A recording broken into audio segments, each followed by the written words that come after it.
கண்ணீர் மல்கி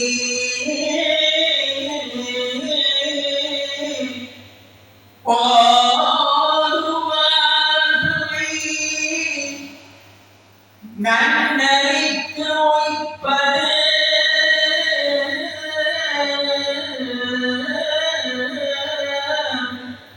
வேதம் ஆகியும்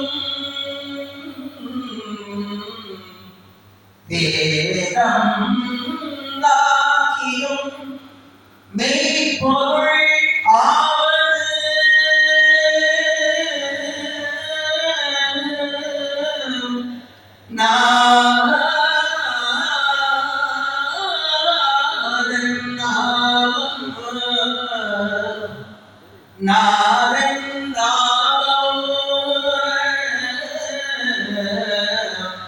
நம சிவாயவே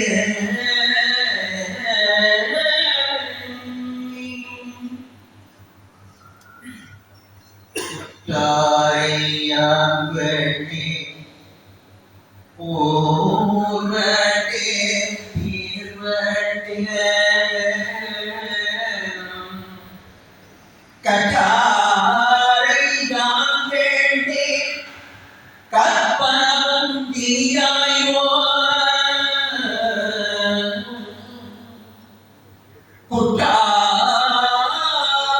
குற்றாலத்தமந்துரையும் கூத்தா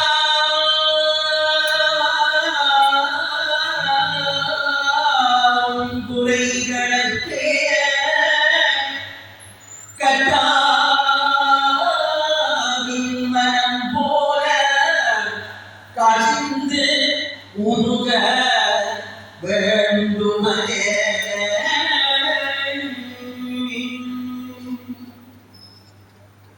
சங்கடா போற்றி திசை முதா போற்றி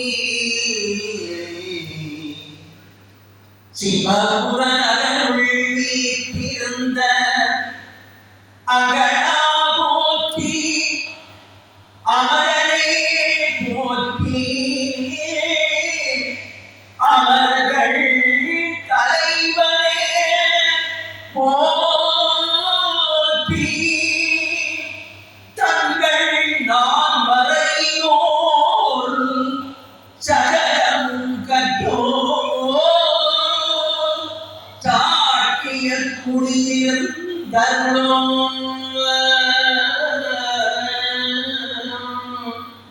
எங்கள் நாயகனே போற்றி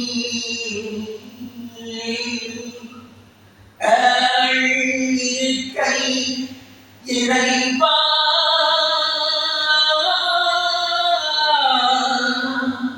போற்றி போற்றி மண்ணுகதில்லை வளகலம் பக்தர்கள் பஞ்சக கோயல பொன்னின் ஸ்ரீ மண்டபத்துள்ளே புகுந்து புகழெல்லாம் விளங்க அனநடை மணவாள் உமை கோல் அடியோம் கருள் புரிந்து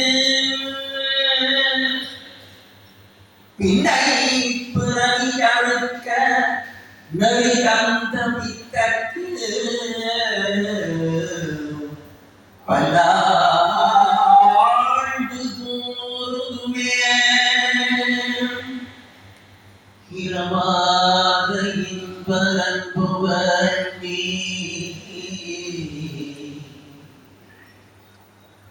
பின்பு அழுகின்றார் பிறவாமை வேண்டும் மேலும் பிறப்பூண்டேல் உன்னை என்றும் மறவாமை வேண்டும்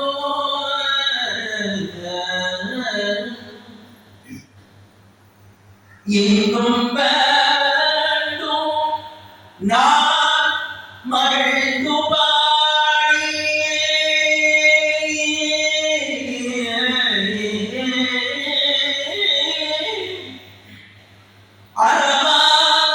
அறவாடும் போது உன்னடிகள் இருக்க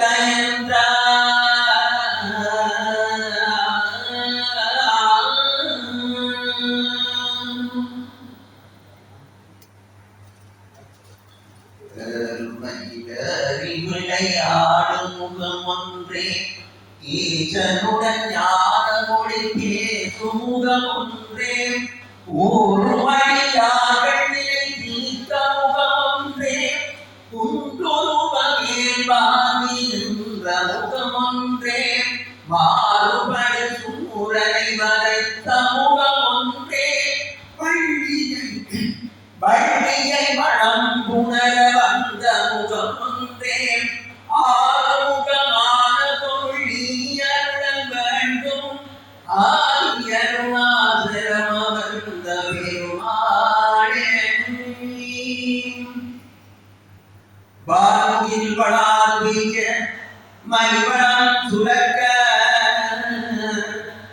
மன்னன் போல் முறை அரசு செய்க குறையில்லாமல் வாழ்க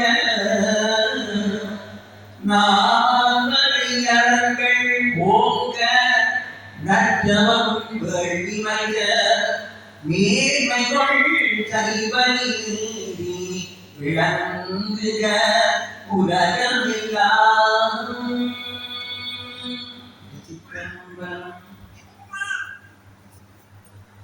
திருவருத்தத்தோடு இந்த உற்சவ காலத்திலே அருளாட்சி புரிகின்ற ஆற்றல்களை வேதனுடைய திருவருள் ஆலங்களை மீட்டி இந்த ஆசிரமத்தினை எழுதி அதன் மூலமாக இந்த நாடு முழுவதுமாக பல்வேறு பணிகளை மாற்றி வருகின்ற சுவாமிகள் அவர்களுக்கும் அவருடைய பணியிலே ஈடுபட்டு வருகின்ற தொண்டர்கள் பணியாளர்களுக்கும் இந்த உற்சவ காலத்திலே இங்கே கூடியிருக்கின்ற அடியார்கள் மக்களுக்கும் எனது முதற்கண் வணக்கங்களை தெரிவித்துக் கொண்டு இந்த ஆசிரமத்தின் சைவ கலை பண்பாட்டு பேரவையுடைய இந்த அரங்கிலே நடைபெற்று வருகின்ற வாராந்த நிகழ்வுகளோடு இந்த உற்சவ காலத்திலே சுவாமிகளுடைய சிந்தனையின் பிரகாரமாக விசேட சொற்பொழிவுகள் நடைபெற்று வருகின்றன. இந்த சொற்பொழிவுகளின் வரிசையிலே இன்றைய தினம் அருள்தரும் ஆற்றங்கரை வேதம் என்ற தலைப்பிலே ஆசிரியரும் வங்கியாளர்களாக இருக்கின்ற திரு சுசாந்தன் அவர்கள் இங்கே சொற்பொழிவாற்றுவதற்காக வருகை தந்திருக்கின்றார்கள். அவர்களை ஆசிரமத்தின் சுவாமிகள் சார்பிலே இந்த சொற்பொழிவினை ஆற்றுமாறு அழைக்கிறேன்.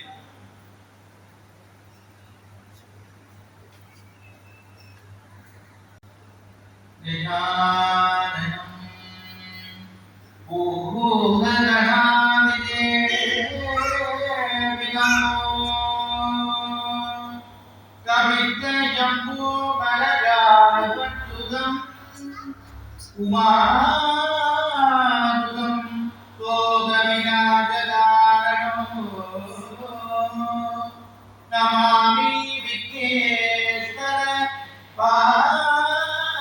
பாதமங்கலம் நமாமி விக்னேஸ்வர பாதமங்கலம் கார்த்திகேயாய வித்மகே சக்திகந்தாய தீமகே தன்னோ ஸ்கந்த பிரச்சோதயாத்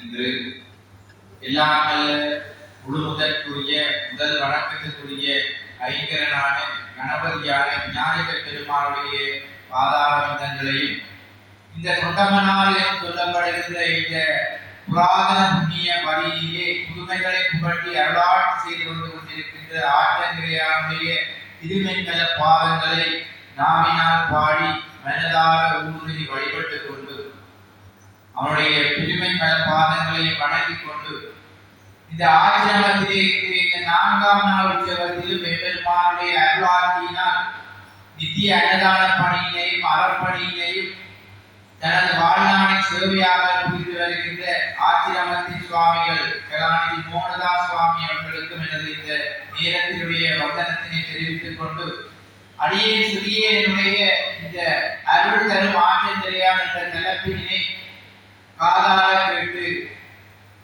சொற்பொழிவினை ஏற்க வந்திருக்கின்ற இந்த அடியார்களுக்கும் எனது இந்நேரத்தினை வணக்கத்தினை தெரிவித்துக் கொண்டு முதலிலே நான் இந்த அருள்தரும் ஆற்றங்கரையான் என்ற சொற்பொழிவுக்கு வர முதல் ஆலயங்களிலே இந்த சொற்பொழிவுகள் ஏன் இடம்பெறுகின்றன என்ற சொல்ல வேண்டிய ஒரு கடப்பாடு எனக்கு இருக்கின்றது. இந்த ஆலயங்களிலே சொற்பொழிவானது ஏன் நடைபெறுகிறது என்று சொன்னால் மனிதனுடைய மனமானது ஆணவம் கண்மம் மாயை என்று சொல்லப்படுகின்ற மும்மலங்களாலும் விழிக்கப்படக்கூடிய ஒன்று. இறைவனானவன் பதியாக இருக்கின்றான், ஆன்மாக்களாகிய நாங்கள் பசுவாக இருக்கின்றோம். ஆகவே இறைவனாகிய பதியை நாங்கள் முழுமையாக புத்தியையும் வீடுகளுடன் அடைவதற்கு தடையாக இருப்பதுதான் இந்த மும்மலங்கள். பாசங்கள் சொல்லி கட்டுப்பட்டிருக்க, பாசங்களால் கட்டுப்பட்டிருக்க அந்த மும்மல பாசங்களாக பதி ஆன இறைவன், பசுகானவன் உயிர்கள், அதாவது உண்மை போன்ற ஆன்மா, இந்த மூன்றையும் கட்டுப்படுத்தி நமக்குள்ளே வைத்திருப்பவைதான் ஆணவம் கண்மம் மாயை. இந்த மூன்றும் ஒருவனுக்கு இருந்தால் அவனுடைய விடுபேறு இறைவனை நோக்கி அவன் விடுபேறு அடைவதற்கு, விடுபேறு என்று சொன்னால் முக்தி அடைவதற்கு தடையாக இருக்கும். அதனாலே ஆலயங்களிலே நாம் இவ்வாறான சொற்பொழிவுகளை வைப்பதன் மூலம் இறைவனிடத்தே எமது மனம் செல்லும், புத்தியை நோக்கி எமது மனம் செல்லும், பக்தியை நோக்கி எமது மனம் செல்லும். ஆகையாலே நாங்கள் இறைவனை அடைந்து கொள்வதற்கு எளிதாக வைக்கின்ற ஒரு மார்க்கமாகவே இந்த சொற்பொழிவுகள் ஆலயங்களில் இடம்பெறுகின்றன. தற்காலத்திலே இந்த சொற்பொழிவுகள் இடம்பெறுவது எண்ணுதற்குரிய ஒரு விடயமாக இருக்கின்றது. ஆரம்ப காலங்களிலே பல ஆலயங்களிலே ஒரு ஆலயம் மகோற்சவம் ஆரம்பிக்க போது சொன்னால் அந்த ஆலய மகோற்சவத்துடன் தொடர்பு பற்றி சொற்பொழிவுகள் வாராவாரம் இடம்பெறும். திருவிழா நாட்களில் காலை மாலை இடம்பெறும். ஆனால் தற்காலத்திலே இந்த நவீன யுகத்திலே சொற்பொழிவுகள் என்பது ஆலயத்திலே வைப்பதற்கு எண்ணுதற்கரிய ஒரு விடயமாக இருக்கின்றது. ஆகவே நான் தலைப்புக்கு வருகின்ற நடிகாகவே இன்றைய தலைப்பானது அருள் தரும் ஆற்றங்கரையான். ஆற்றங்கரை வேலவன் என்பவன் தொண்டவனாக என்று சொல்லப்படுகின்ற புராதன புண்ணிய ஸ்தலத்திலே இன்றைக்கு பல்லாயிரம் ஆண்டுகளுக்கு முன்னிருந்து அருளாட்சி செய்து வந்து கொண்டிருக்கிற ஒரு வேலவன், வெள்ளி வடிவேலவன். இவனுடைய அருளானது எமக்கு எப்படி கிடைக்கும்? நாங்கள் எவ்வாறு அவனுடைய பக்தியை பாமாலையாக பாடுகின்றோம் என்ற ரீதியிலேயே அவனுடைய அருளானது எமக்கு கிடைக்க கூடுகின்றது. அருள் என்பது வேறு, பக்தி என்பது வேறு. பக்தி என்பதை நாங்கள் நமது மனத்திலே வைத்துக் கொண்டால்தான் அருளாகிய அந்த இறைவனை அடைவதற்குரிய ஒரு அம்சத்தை நாங்கள் பெற்றுக்கொள்ள முடியும். பக்தி என்பது நாம் இறைவனை விரும்பி இறைவனை மனதிலே நினைத்து வழிபட்டு விரதம் இருந்து அவனுடைய சிந்தனையிலே இருப்பதுவே பக்தி.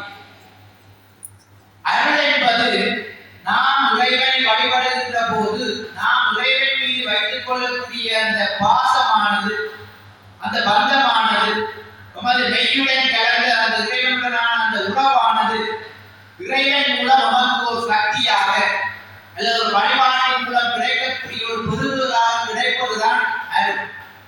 அப்படியாக இந்த அருளை நாங்கள் அடைந்து கொள்ள வேண்டுமானால் இந்த வையகத்திலே நாங்கள் இறைவனை உருக பற்றிக் கொள்ளுதல் வேண்டும்.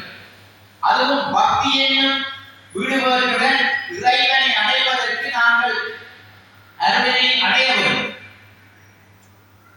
இந்த இடத்திலே பக்தி என்பதற்கு நான் சில உதாரணங்களை குறிப்பிட வேண்டிய கடப்பாடு எனக்கு இருக்கின்றது. பக்தி என்பது மனிதர்களுக்கு இயல்பாக இருக்கக்கூடியது. நாங்கள் இறைவனை விரும்புவதால் கிடைப்பது மட்டுமல்ல பக்தி. பக்திக்கு உதாரணமாக மகாபாரதத்திலே ராதையை குறிப்பிட முடியும், கிருஷ்ணரை குறிப்பிட முடியும். இந்த கிருஷ்ணபிரான் என்ன செய்கிறார் சொன்னால், மனித உருவம் எடுத்து பக்தியின் நிமித்தம் மனித உருவத்தை எடுத்து இந்த மண்ணிலே பிறக்கின்றார்.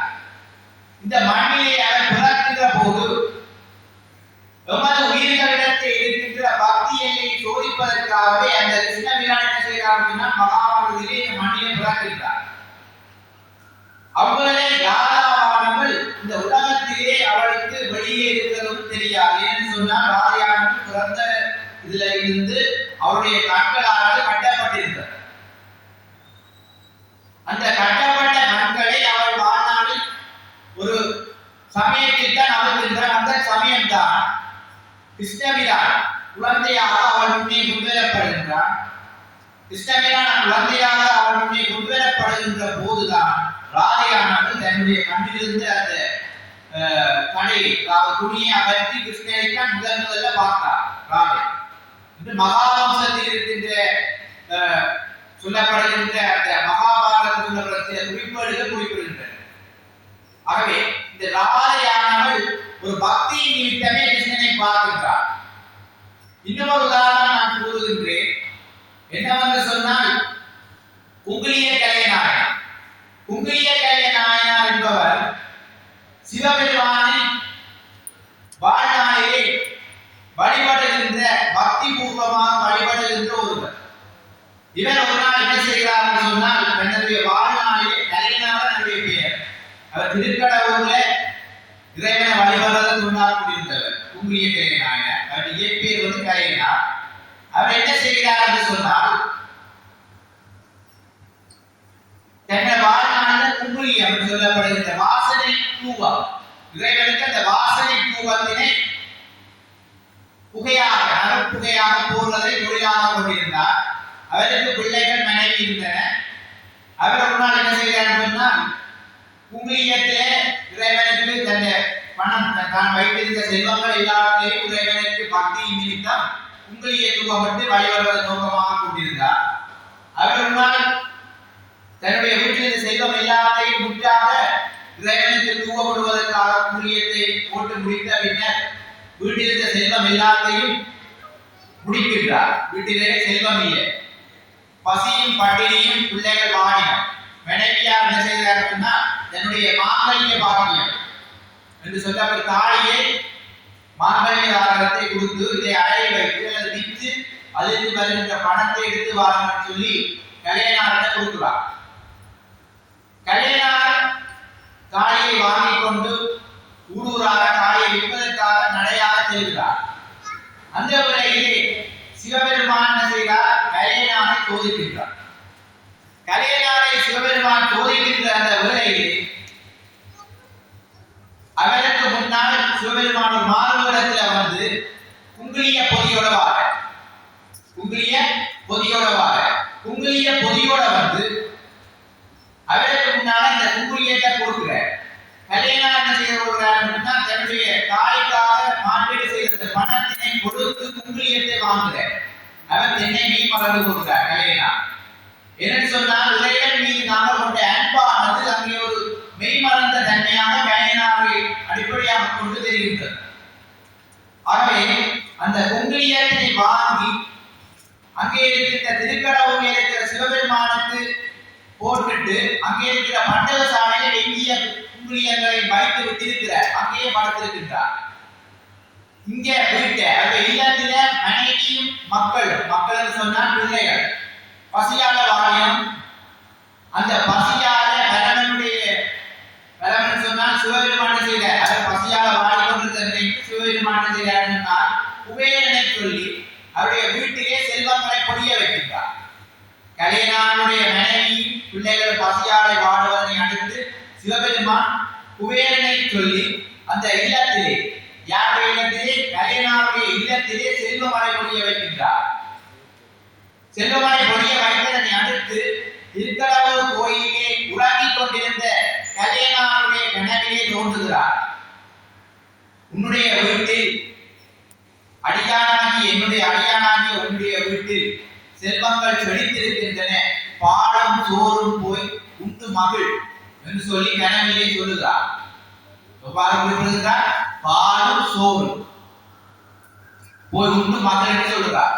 பஞ்சத்தினால் பாடி இந்த குடும்பத்திலே பாலும் சோறும் எப்படி வந்தது என்று கலையனார் நினைத்தபடியே அடியேருடைய இல்லத்திற்கு செல்கின்றார்.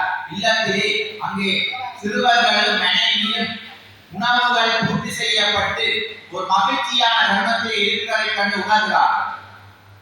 இது ஒரு சிவபெருமான் மீது கலையனார் வைத்திருந்த பக்தியின் ஒரு ஈடுபாடு. இதோட இன்னொரு உணர்வினை சொல்லுகிறேன், கலையனாருடைய பக்தி உணர்வை சொல்லுகிறேன்.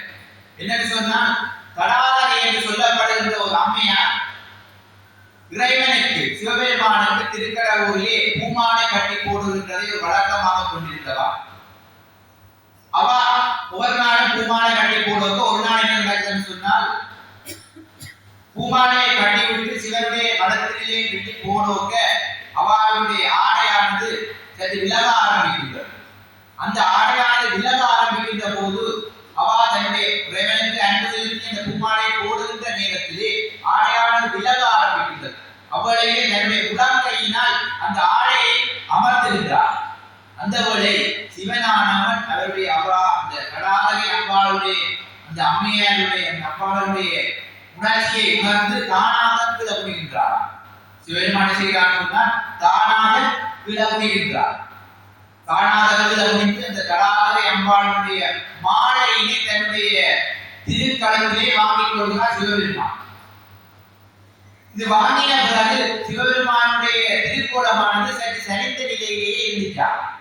அந்த சரிந்துதான் வேண்டினார், அந்த சரிந்த நிலையில்தான் இருந்துச்சான் அந்த சிவபெருமானுடைய திருக்களம்.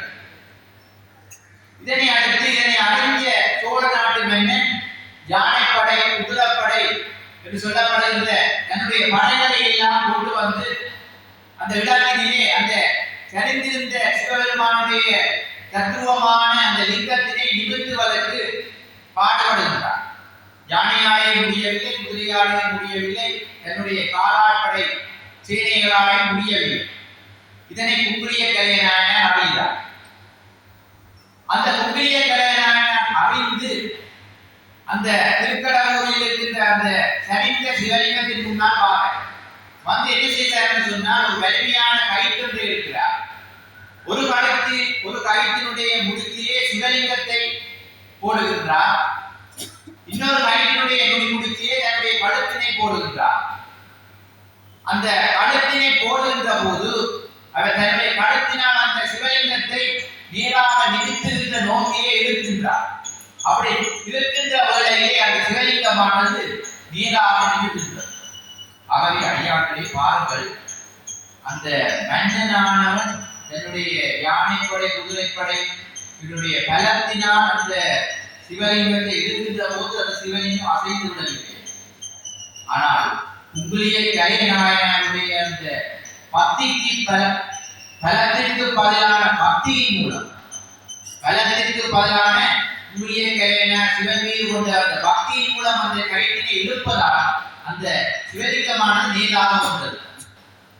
அப்படியாக ஒவ்வொரு தெய்வங்களின் மீதும் நாங்கள் பக்தியை வைத்துக் கொள்வதன் மூலமே இறைவனை நாங்கள் எளிதிலே அடையலாம். அந்த இறைவனை அடைவதற்கு நமக்கு அருள் கிடைக்கின்றது, பக்தியின் மூலம் அருள் கிடைக்கின்றது. அவ்வாறு இந்த தொண்டமனாறு செல்வச் சென்றனை என்று சொல்லப்படுகின்ற இந்த பதியிலே இருக்கின்ற வெள்ளி வடிவேலம், இவனை நாங்கள் நாவார பாடி துதித்தோமானால் நமக்கு வருகின்ற பிணிகள் யாவும் தீராத பிணிகள், நம்மை தீர்த்து வைக்கின்ற வேதம் தான் இங்கே இருக்கிறோம்.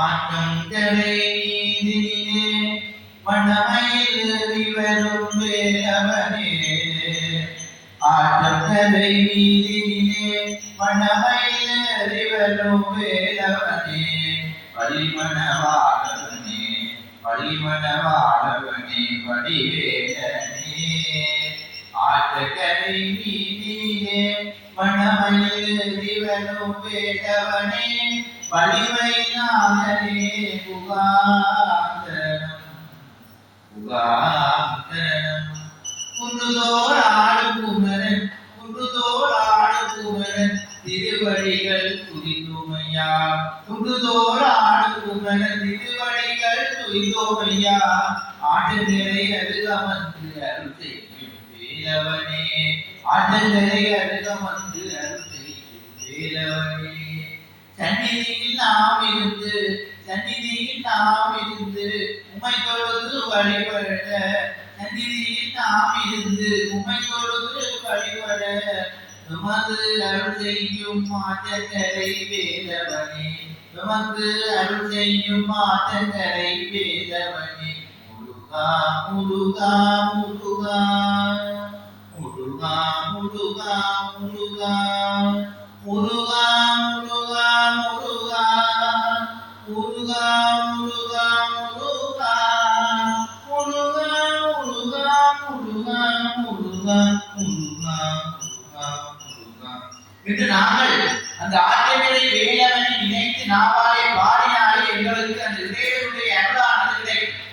இவ்வாறாக நாங்கள் வெறுப்பாவாக ஒரு துதியாக அந்த இறைவனை பாடுவோமாகி நமக்கு அந்த கந்தவேல் பெருமானுடைய அந்த வெள்ளிமணி வேலனுடைய அருளானது கிடைக்கக்கூடிய ஒரு அருள் நமக்கு கிடைக்கும். இந்த இடத்திலே இந்த தொண்டவனான பலியிலே வீட்டிருக்கின்ற அழகுமணி வேலவனானவன் எவ்வாறு தோன்றினான் என்று சொல்லப்பட வேண்டிய ஒரு கடப்பாடு இருக்கிறது. இந்த ஆட்டங்களை வீட்டிருக்கின்ற ஆர்வ கந்தனானவன் மனிதர் கதிர்காமல் என்று சொல்லப்படுகின்ற ஒரு மீனவ சமுதாயத்தைச் சேர்ந்த ஒரு அடியவராலேயே இங்கு ஆலயமாக உருவெடுத்தார். எப்படி என்று சொன்னால் மனிதர் கதிர்காமல் என்று சொல்லப்படுகின்ற ஒருவர் இந்த ஆற்றினுடைய தொண்டமான ஆறு என்று சொல்லப்படுகின்ற இந்த பகுதியிலே மீன்பிடித்துக் கொண்டிருக்கின்றார். அப்படி மீன்பிடித்துக் கொண்டிருக்கின்ற வேளையிலே அந்த ஆற்றங்கரைக்கு எதிர்கரையிலே கதிர்காமா இக்கரைக்கு வா என்று சொல்லி ஒரு அசரீதி ஒழிக்கின்றது. கதிர்காமா இக்கரைக்கு வா என்று சொல்லி ஒரு அசரீதி ஒழிக்கின்றது. அந்த அசரீதியை கேட்ட கதிர்காமர் மீன்பிடித்துக் கொண்டிருந்த கரையிலிருந்து அடுத்த மறுகரைக்கு வருகின்றார். அந்த மறுகரைக்கு வந்து அவர் பார்க்கின்ற வேளையிலே முருகப்பெருமான் குழந்தை வடிவிலே காட்சி கொடுக்கின்றார். குழந்தை வடிவிலே காட்சி கொடுத்து எனக்கு இந்த புவர்ச மரத்தின் கீழே ஒரு ஆலயத்தை அமைத்து வழிபாடு ஏற்க வேண்டும் என்று குறிப்பிடுகிறார். கதிர்காமர் உடனே குறிப்பிடுகின்றார், நான் மீன்பிடி செய்தால் ஏழை எளியவன், நான் எப்படி சுவாமி உங்களுக்கு ஆலயத்தை அமைத்து வழிபடுவது என்று சொல்லி கேட்கின்றார். உடனே கதிர்காமர் முருகப்பெருமான் அருளாட்சி செய்கின்றார். எப்படி என்று சொன்னால் கதிர்காமா அவனுடைய திருக்கண்களை மூடு என்று சொல்ல கதிர்காமர் தன்னுடைய கண்களை மூடுகின்றார். முருகப்பெருமான் இந்த தொண்டைமாநாட்டு பகுதியிலிருந்து கண்களை மூடிய அந்த கதிர்காமருக்கு இங்கிருந்து கதிர்காமத்தில் நடக்கின்ற பூஜை வழிபாடுகளை காண்பிக்கின்றார். கண்களை மூடிய கதிர்காமருக்கு கதிர்காமத்தில் இருக்கின்ற பூஜை வழிபாடுகளை காண்பிக்கின்றார். பின்னர் காண்பித்த பிறகு இவ்வாறாக எனக்கு பூஜை என்று சொல்லுகிறார். அதற்கு மீண்டும் கதிர்காமர் கூறுகின்றார், நான் எப்படி சுவாமி மந்திர உபதேசம் ஒன்றும் தெரியாதவன், எப்படி உங்களுக்கு பூஜை செய்வது என்று மீண்டும் கேட்கிறார். அதற்கு முருகப்பெருமான், நீ மந்திரம் ஒன்றும் செல்லவில்லை, வெள்ளை துணியினால் வாயை கட்டியவாறு எனக்கு தீபாராதனை காட்டி அபிஷேகம் செய்து என்னை இங்கு வருவோருக்கும் வழிபாட்டுக்கு விபூதி கொடுத்து அருள் செய்ய குறிப்பிடுகிறார். மீண்டும் முருகப்பெருமானிடம் கதிர்காமர் கேட்கின்றார், நான் எவ்வாறு பூஜை செய்து விபூதி கொடுப்பது என்று கேட்க அவர் குறிப்பிடுகிறார், உன்னுடைய திருக்கரத்தினால் விபூதியை நீ எடு, அடியவர்களுக்கு நெற்றியில் விபூதியை வைத்து அவருடைய தலையிலே நான் விபூதியை என்னுடைய அருளால் நீ போடுவாய். அப்படித்தான் என்று சன்னதியில வாதியம் சொன்னார். அங்கே பூஜை வைக்கின்ற பூசாரியினுடைய கால்களை நாங்கள் விழுந்து வழிபடுகின்ற போது அல்லது அவர்களை தலையாரத்திலே குனிந்து வழிபாடு செய்கின்ற வேளையிலே விபூதி திருநீரால் நெற்றியிலே பூசப்பட்டு தலையிலேயே திருநீர் பூசப்படும். இந்த தலையிலே பூசப்படுகின்ற அந்த தூவப்படுகின்ற திருநீரானது அந்த முருகப்பெருமானுடைய ஆசியால் தூவப்படுகிறது என்று மக்கள் நினைத்துக் கொள்வதாக அந்த ஐதீகம் காணப்படுகிறது இன்றளவில். இந்த திருநெல்லானது ஸ்ரீகரிஞ்ச பவித்திரஞ்ச ரோதோத நிவாரணம் ஓகைக வசீகரம் புண்ணிய பஸ்மம் கைரோக்கிய சாதனம். இதுதான் திருநீற்றினுடைய ஒரு மந்திரம். ஸ்ரீகரிஞ்ச பவித்திரஞ்ச ரோதோத நிவாரணம் ஓகைக வசீகரம் புண்ணியம் பஸ்மம் கைரோக்கிய சாதனம் சொல்வார். இந்த திருநீரானது நமக்கு இருக்கின்ற புலிகள் அனைத்தையும் அகற்றக்கூடியது. திருநீரினை நாங்கள் இந்த செங்கச்சென்னலிலே வாங்கி தலையிலே போடுவார்கள். சிலர் அடியார்கள் வாயிலே போடுவார்கள். இதுக்கு காரணம் செங்கச்சென்னலியானது திருநீரிலே ஒரு புதுமையான மகிமை இருக்கின்றது. அந்த திருநீரிலே நோய்களை நிவர்த்தி செய்யக்கூடிய ஒரு அம்சம் இருக்கின்றது, அருள் இருக்கின்றது. இதனால் தான் திருநீரானது அந்த பூசகர்களால் தலையிலே போடப்படுகிறது. இவ்வாறாக அருள் தருகின்ற உபாரான ஆலயத்தை கொண்டவன் தான் இந்த ஆற்றங்கரையார். நமக்கு மனக்குறைகள் இருந்தால் இந்த ஆலயத்திற்கு முன்னே வந்து நாங்கள் இந்த சன்னிதியானுடைய இந்த சன்னிதானத்திலே அவர்களுடைய காலடியை பதித்தோமானால் அதனுடைய மனக்குறைகள் எல்லாம் அவன் பக்கம் சாய்ந்து. அப்படிப்பட்ட புதுமையின் பெருமையை வைக்க வேண்டும். வேறு ஆலயங்களை பார்க்கிறது என்று சொன்னால் இறைவனானவன் திருவுருவமாக வைத்திருப்பார். ஆனால் இந்த சன்னிதி செல்வ சன்னதி சில்லா கருதாமன் சொல்லுவீங்க, சில்லா கருதாமன் சொல்லுவீங்க, கல்லோடை என்று சொல்வார். இந்த ஆற்றங்கரை வேடம் இந்த கல்லோடை கர்த்தனானவன் இங்கே வேலாக வீட்டிருக்கிறான் நூலாலயத்தில். இந்த வேல் வழிபாடு என்பது தமிழர்களுடைய பாரம்பரிய மரபிலே ஒரு முக்கியமான ஒரு முதன்மையான சிறப்புடன் வாய்ந்த ஒரு வழிபாடு. வேலை வழிபடுவதை வேலையாக கொண்டால் உண்மை முருகன் கருணையால் பார்த்துக்கொள்ளும். வேலை வழிபடுவதனை வேலையாக கொண்டால் உண்மை முருகன் கருணையால் பார்த்துக் கொள்வார். நாங்கள் வீட்டை ஒரு வேலை வைத்து வழிபடுவோம் என்று சொன்னால் அந்த வீட்டை முருகன் பெறுவதாக அர்த்தம். என்னுடைய மனதிலே இருந்து ஒரு வேலை வாங்கி வீட்டை வைக்க போகணும்னு சொன்னால் என்னுடைய வீட்டில முருகன் வந்துட்டான்னு அர்த்தம். ஏன்னா அவ்வளவு சிறப்பு வாய்ந்த வேலை வழிபாடு தமிழருடைய பாரம்பரிய வழிபாடு. திருவுருவத்தினை நாங்கள் முருகனுடைய திருவுருவத்தினை எவ்வாறு வீட்டை வச்சு வழிபாடு செய்வோமோ அல்லது ஆலயத்திலே வழிபாடு செய்வோமோ அதற்கு பிரதியாக இந்த வேல் வழிபாடு காணப்படுகிறது. இந்த வேலானது அமைப்பின் ரீதியில எப்படி இருக்கிறது என்று சொன்னால் வேலானது அறிவுக்கு எடுத்துக்காட்டாக ஞானத்திற்கு எடுத்துக்காட்டாக இருக்கிறது வேல். ஏனென்று சொன்னால் வேலுடைய அமைப்பை பாருங்கள். நுனியிலே கூர்மையானதாகவும் நடுப்பகுதி அகன்றும் கீழ்ப்பகுதி இருண்டதாகவும் இருக்கு. நுனியிலே கூர்மையானதாகவும் நடுப்பகுதி அகன்றதாகவும் கீழ்ப்பகுதி இருண்டதாகவும் இருக்கு. இதை போலவே மனிதனுடைய அறிவானது இருக்க வேண்டும். எப்படி இருக்க வேண்டும் என்று சொன்னால் மனிதர்களாகிய எமது அறிவானது கூர்மையானதாகவும் அகன்றதாகவும் நீண்ட நாளைக்கு எமக்கு வாழ்நாளிலே உதவக்கூடிய நீண்டதாகவும் இருக்க வேண்டும். இதனால்தான் வேலினை அறிவின் வடிவமாக ஞானத்தின் வடிவமாக குறிப்பிடுகிறது. இச்சாசக்தி ஞானசக்தியாக வள்ளி தேவையான நடுவிலே வேலர் வேளான ஞானசக்தி, இச்சாசக்தி, கிரியாசக்தி, ஞானசக்தி மூன்று சக்திகளும் சேர்ந்துதான் இந்த ஆற்றங்கரையை வீட்டிலிருந்து அருள் செய்து கொண்டிருக்கிறது. இவ்வாறாக இந்த வேல் வழிபாடானது சைவத்தினுடைய தொன்மையிலே மிக முக்கியமான ஒரு வழிபாடு. ஆகவே நாங்கள் என்ன செய்ய வேண்டும் என்று சொன்னால் வேலை வழிபடுவதனை வேலையாக கொண்டிருக்க வேண்டும். வேலை வழிபடுவதனை வேலையாக கொண்டிருந்தால் நாங்கள் இறைவனுடைய முருகப்பெருமானுடைய அருளினை எளிதிலே பெற்றுவிடலாம். நாங்கள் இறைவனான முருகப்பெருமானுக்கு விரதம் இருக்கின்றோம். கார்த்திகை இருக்கின்றோம், கந்தசஷ்டி இருக்கின்றோம், திருக்கார்த்திகை இருக்கின்றோம். இப்படியாக இறைவனை நாங்கள் விரதம் இருந்து வழிபடுகின்ற போது வீட்டிலே ஒரு வேலினை வைத்து வழிபடுவார்கள். சிறப்பான வழிபாடு விரதம் இருந்து வழிபடு. இறைவனை நாங்கள் விரதம் இருந்து வழிபடுகின்ற போது எவ்வாறு வழிபட்டு அருள் பெற முடியும் என்று சொன்னால் அதுக்குதான் ஆறுமுக நாவலர் குறிப்பிடுகின்றார். மனம் பொறிவழி போகாது விற்றல் பொருட்டு உணவை விடுத்தேனும் சுருக்கியேனும் மனம் பார்த்து காயம் என்று சொல்லப்படுகின்ற 3 நாள் மனம் வாக்கு காயம் என்ற 3 நாளும் நாங்கள் இறைவனை வழிபடுவோம் என்று சொன்னால் எங்களுக்கு பக்தியின் நிமித்தம் இறைவனுடைய அருள் கிடைக்கும். அதாவது அருணகிரிநாதர் என்று சொன்னால் உங்கள் மனதிலே எளிதாக முருகப்பெருமான் வந்திருப்பார். ஏனென்று சொன்னால் அருணகிரிநாதருடைய பாமாலை பக்திகள் எல்லாம் முருகனை அடிப்படையாக கொண்டு தொகுக்கப்பட்டது. முருகன் மீது அளவடைந்த காதல் கொண்டவர் தான் அருணகிரிநாதர். அருணகிரிநாதருடைய வாழ்க்கை வரலாறானது முருகனினால் எழுத்தெழுதப்பட்டது. ஏனென்று சொன்னால் அருணகிரிநாதர் ஆரம்பத்திலே தகாத உறவுகளுக்கு செல்கிறார்.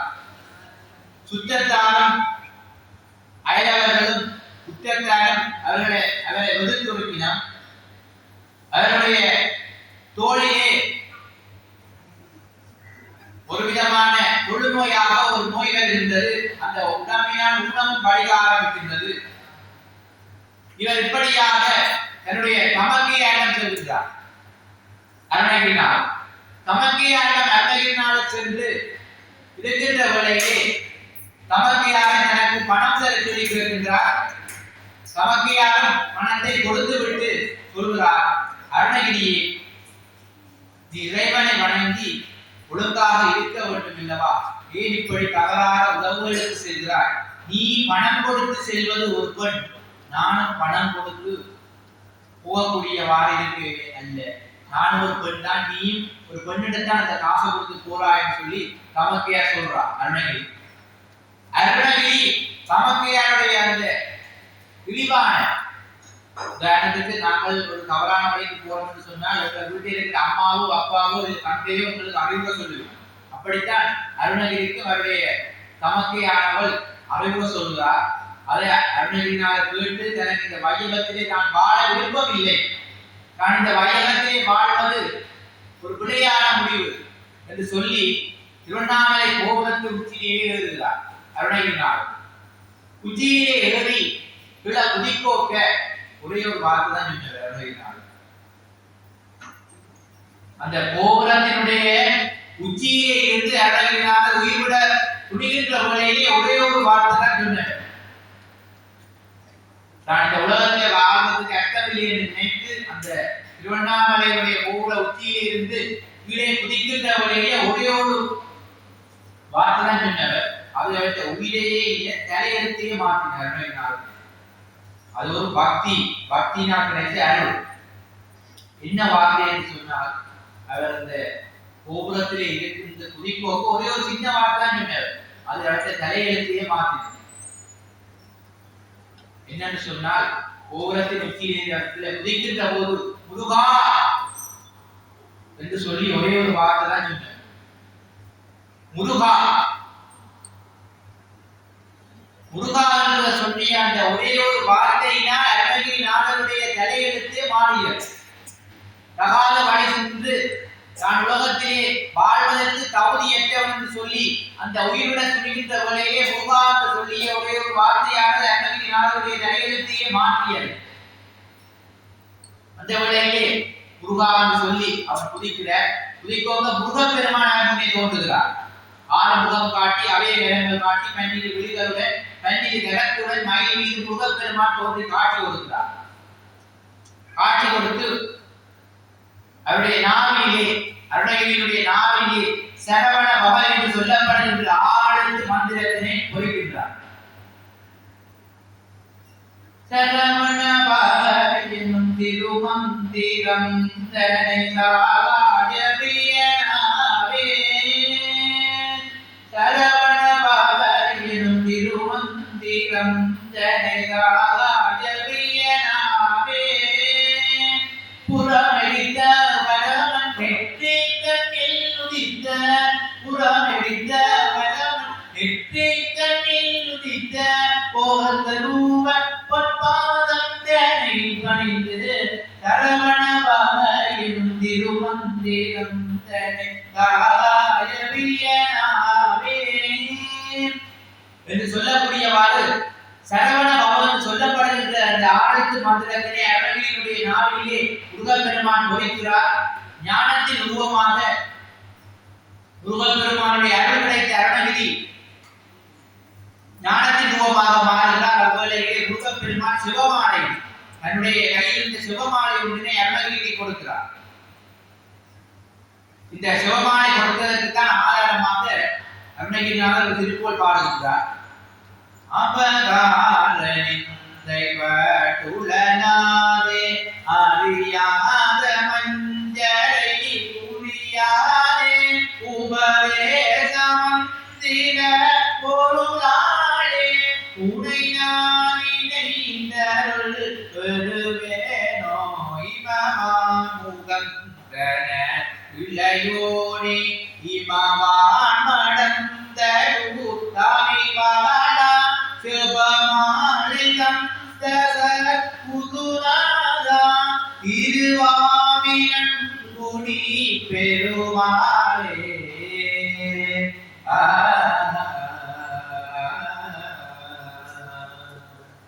சிவமாலையாகிய தந்தவர் தான் முருகன். திருவாவினன் குடியிலே குடிகொண்டிருக்கின்ற முகர். ஆகவே அருணகிரிக்கு ஞானம் கிடைக்கின்றது. அருணகிரி தான் யாரை உணர்ந்து கொள்கிறார். இவ்வாறாக இறைவனானவன் என்பதை சோதித்தே இறுதியிலே பக்தியை எம்மனம் இருக்கின்ற பக்தியை உணர்ந்து அருள் செய்வான். ஆகவே அருள் நிறைந்த இந்த ஆட்சியம் திரையாவுடைய சன்னிதானத்திலே இன்றைய இந்த 4ஆம் திருவிழாவிலே அடியார்களாகிய நீங்கள் கூடியிருக்கிறீர்கள். அந்த கந்தவேல் பெருமானுடைய அருளை பெறுவதற்காக இந்த இடத்திலே வந்திருக்கிறீர்கள். உங்களுடைய மனதிலே இருக்கின்ற கவலைகளையும் துன்பங்களையும் துணிகளையும் அவன் பேரிலே விட்டு இந்த ஆலயத்தில் இருந்து நீங்கள் செல்லுகின்ற இடத்திலே அவனுடைய அருளை பெறுவதற்காகவே வந்திருக்கிறீர்கள். அவனை வந்து துதிக்கின்ற வேளையிலே உங்களுக்கு முருகன் பெருமானை துதிக்கின்ற வேளையிலே உங்கள் உடம்பிலே ஒரு மாற்றம் தெரியும். இந்த இடத்துல வந்து என்னுடைய அனுபவத்திலே கூறுகின்றேன். முருகன் பெருமானை நினைத்து மனதால் நாங்கள் அந்த இடத்திலே எங்களுடைய வாயால் என்ற நாவினால் திருக்கோலங்கள் பாடி துதித்தோம் என்று சொன்னால் எங்களுக்கு உள்ளத்திலே ஒரு பேரம் குறைந்தால் ஒரு சமப்பாடு தெரியும். இவ்வாறு இந்த முருகன் பெருமானை துதித்து இந்த இடத்திலே இருந்து பல சித்தர்களும் பல துறவிகளும் பல்வேறு ஞானிகளும் வந்து அருள் பெற்றவர்கள். இந்த முருகப்பெருமான் ஆற்றங்கரையில் வைத்திருக்கின்ற ஆர்வம் தன்னுடைய அருளினால் பல்வேறு சித்தர்களும் ஞானிகளும் அருள் பெற்றவர்கள். அப்படி ஒரு புண்ணிய பூமியிலே நீங்கள் இங்கே வந்திருக்கிறீர்கள். இந்த அன்னதான கந்தனானவன் தன்னிடம் வருவோருக்கு அன்னம் என்று சொல்லப்படுகின்ற ஒரு அருமனத்தை அளித்து இந்த அன்னதான கந்தனானவன் தன்னிடம் வருவோருக்கு அன்னம் என்று சொல்லப்படுகின்ற ஒரு அருமனத்தை அளித்து நமது பிடியெல்லாம் தீர்க்கின்றார். ஆகவே அமுதளித்து பிடி தீர்க்கின்ற அன்னதான கந்தன் இல்லவா இந்த ஆற்றங்கரை வேலன். இந்த ஆற்றங்கரையிலே வீற்றிருக்கின்ற வேலவனை நாங்கள் இந்த வையகத்திலே பிறந்திருக்கின்ற மனிதர்களாகிய நாம் இறுக பற்றி கொண்டால் வாழ்க்கை என்பது வளமாக மாறும் என்பதனை இந்த இடத்திலே நான் வலியுறுத்தி கூறி இந்த நேரத்திலே இந்த கந்தவேல் பெருமானுடைய இந்த 4ஆம் திருவிழாவிலே எனக்கு இந்த அருந்தல் ஆற்றங்கரை வேலம் என்ற தொழிற்பொருளிலே பேச இடம் தந்த ஆசிரமத்தின் கலாநிதி வணக்கத்திற்குரிய மோகனதாஸ் சுவாமிகள் அவர்களுக்கும் சைவகலை பண்பாட்டு பேரவை உறுப்பினர்கள் அனைவர்களுக்கும் எனது இந்நேர நன்றியினை தெரிவித்துக் கொண்டு எனது பேச்சினை முடிவுக்கு கொண்டு வருகின்றேன். நன்றி, வணக்கம். ஆற்றங்கரை வேலன் என்ற தலைப்பிலே இங்கே சொற்பொழிவாற்றிய ஆசிரியரும் வங்கியாளருமாகிய சுசாந்தன் அவர்களுக்கு ஆசிரமத்தின் சுவாமிகள் சார்பிலே நன்றியை தெரிவித்துக் கொள்வதோடு, கோவில் என்று சொன்னால் அது சந்நிதி. கோவிலுக்கு ஒத்த சொல் சந்நிதி. இந்த சந்நிதியே கோயிலாக இருக்கின்ற ஒரு பெரும் தலம் தான் செல்வ சன்னதி. அப்படியான ஒரு செல்வ சன்னதியிலே எம்பெருமான் தினம் தினம் அடியார்களை ஆட்கொண்டு திருவருளை பாலிக்கின்ற இந்த புனிதமான இடத்திலே நாங்கள் எல்லோரும் கூடியிருக்கின்ற போது எம்பெருமானுடைய திருப்பெரும் கருணையால் அவனுடைய இடத்திலே நாங்கள் காந்தமும் இரும்பும் போல கவரப்பட்டு அவன் அருளில் திளைத்திருக்கின்ற அந்த தன்மையை தன்னுடைய சொற்பொழிவு மூலம் இங்கே துஷாந்தர் அவர்கள் விரிவாக எடுத்து கூறியிருந்தார்கள்.